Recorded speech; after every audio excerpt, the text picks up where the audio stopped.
بسم اللہ الرحمن الرحیم۔ شروع اللہ کے نام سے جو بڑا مہربان نہایت رحم والا ہے۔ شعبان کی 15ویں شب شب بارات کہلاتی ہے، یعنی وہ رات جس میں مخلوق کو گناہوں سے بری کر دیا جاتا ہے۔ تقریباً 10 صحابہ اکرام رضی اللہ عنہ سے اس رات کے متعلق احادیث منقول ہیں۔ حضرت عائشہ رضی اللہ عنہا فرماتی ہیں کہ شعبان کی 15ویں شب کو میں نے نبی کریم صلی اللہ علیہ وسلم کو اپنی آرامگاہ پر موجود نہ پایا تو تلاش میں نکلی، دیکھا کہ آپ جنت البقیع کے قبرستان میں ہیں۔ پھر مجھ سے فرمایا کہ آج شعبان کی 15ویں رات ہے۔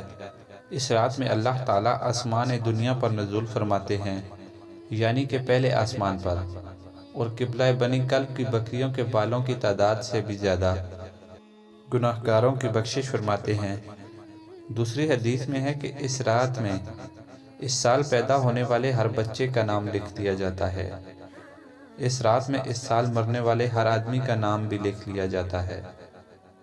اس رات میں تمہارے اعمال اٹھائے جاتے ہیں اور تمہارا رزق اتارا جاتا ہے۔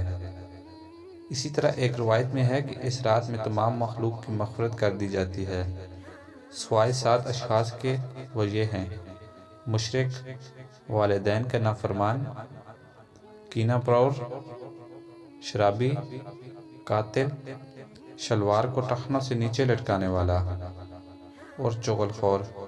ان 7 افراد کی اس عظیم رات میں بھی مغفرت نہیں ہوتی جب تک کہ یہ اپنے جرائم سے توبہ نہ کر لیں۔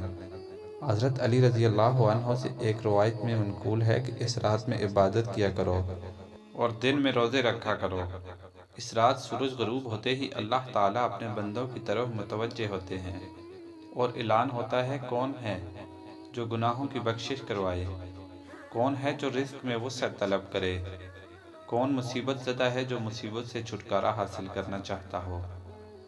بھائیو، اس رات میں مغفرت اور موت و زندگی لکھنے کے متعلق مجھے کوئی ایسی حدیث نہیں ملی ہے جس کا میں آپ کو حوالہ بیان کر سکوں۔